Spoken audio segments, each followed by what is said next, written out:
हिंदुस्तान, सिर्फ न्यूज 18 सुहासिनी सुमधुर भाषिणी सुखदां वरदां मातरं वन्दे मातरं वन्दे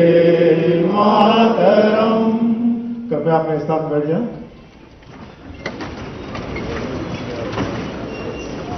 सबसे पहले अनुरोध है प्रदेश कांग्रेस अध्यक्ष श्री गोविंद सिंह डोटासरा की वे मुख्यमंत्री महोदय का माल्यार्पण कर स्वागत करें।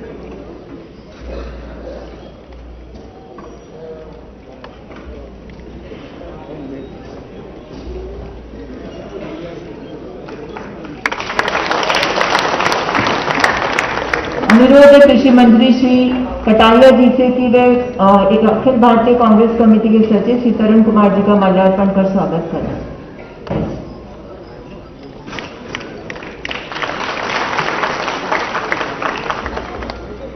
श्री मुमताज नकवी जी से अनुरोध है कि प्रदेश अध्यक्ष जी का माल्यार्पण कर स्वागत करें।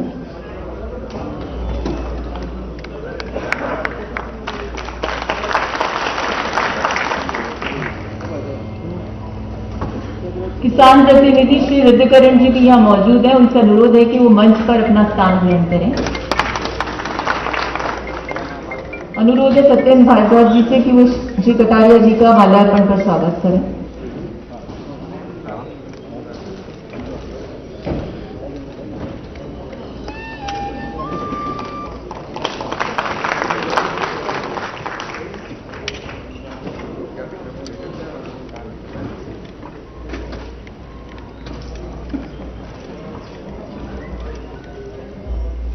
आप सभी आज के कार्यक्रम के संदर्भ से भलीभांति परिचित हैं। केंद्रीय एनडीए सरकार ने किसान विरोधी 3 काले कानून लाकर इस दौर में जब पूरी अर्थव्यवस्था औंधे मुंह गिरी है और एक ही उम्मीद की किरण रही थी कृषि क्षेत्र, जो इस दौरान भी अर्थव्यवस्था को संबल प्रदान कर रहा था, उसे ध्वस्त करने के उद्देश्य से 3 काले कानून ला करके किसान और खेती दोनों की बर्बादी की मिसाल दिख रही है। और क्योंकि हृदयकरण जी किसान प्रतिनिधि के रूप में हमारे बीच में मौजूद हैं, तो मैं रुपेश जी से अनुरोध करती हूँ कि उनका माल्यार्पण कर धरती पुत्र के सम्मान को कायम करने का काम करें। ठीक है। अनुरोध है प्रदेश कांग्रेस अध्यक्ष श्री गोविंद सिंह डोटासरा से कि वो आए और तीनों काले कानूनों के बारे में विस्तृत रूप से हमारे सामने विचार व्यक्त करें।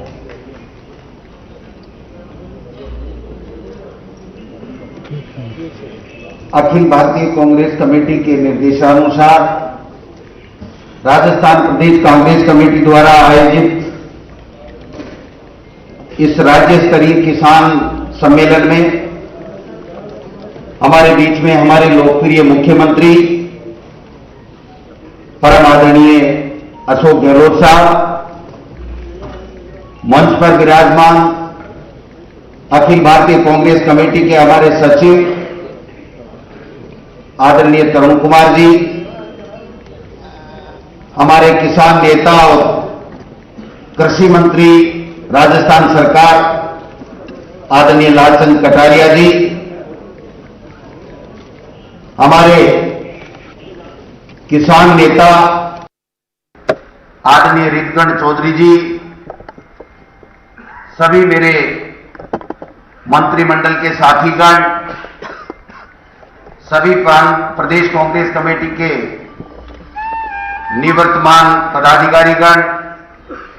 सभी एमएलए साहिबान, एमपी साहिबान, पूर्व सांसद महोदय, पूर्व विधायक महोदय, 2018 और 19 में विधानसभा और लोकसभा में रहे सदस्यगण, तीनों फ्रंटल ऑर्गेनाइजेशन के माननीय अध्यक्षगण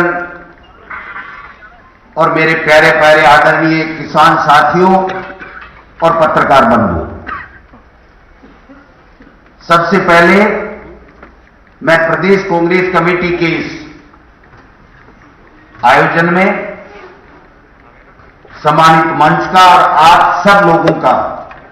विशेषकर मेरे किसान भाइयों का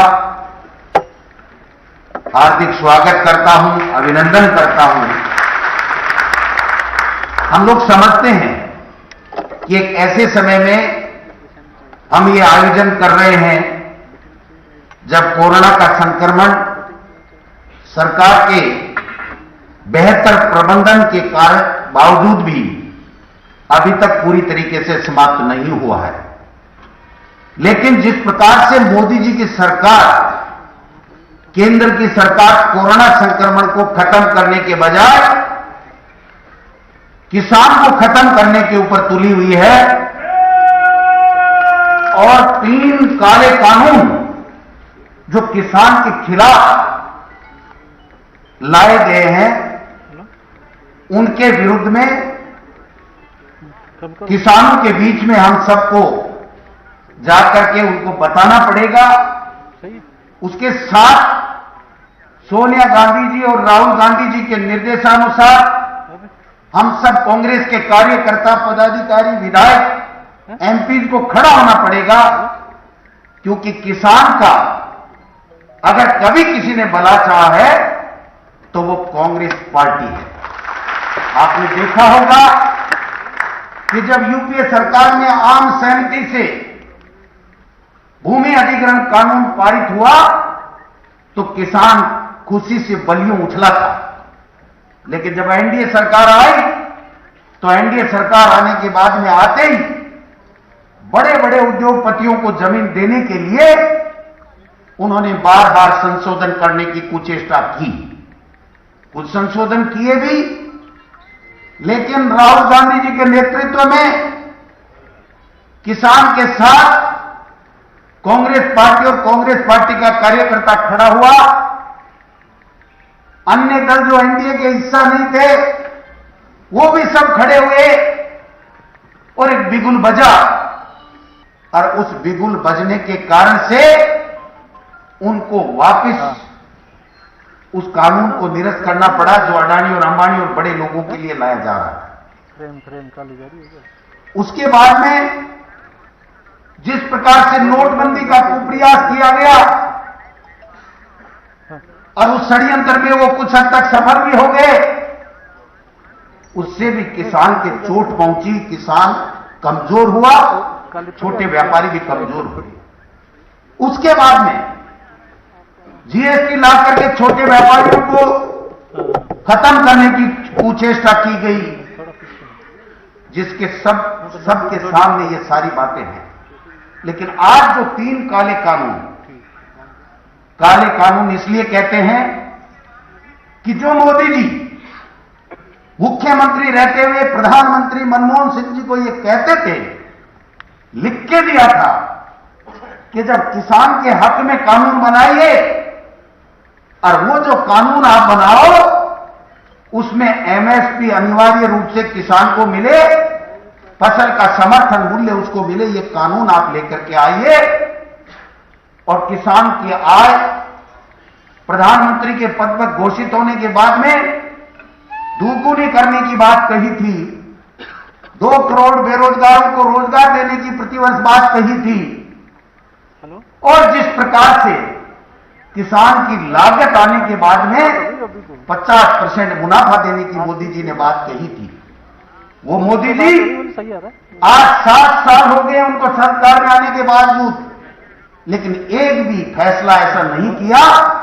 जिससे किसान का भला हो, छोटे व्यापारी का भला हो, मजदूर का भला हो, गरीब का भला हो। आज जो 3 कानून लाए गए हैं, एक में मंडी व्यवस्था और समर्थन मूल्य को खत्म करने की बात है,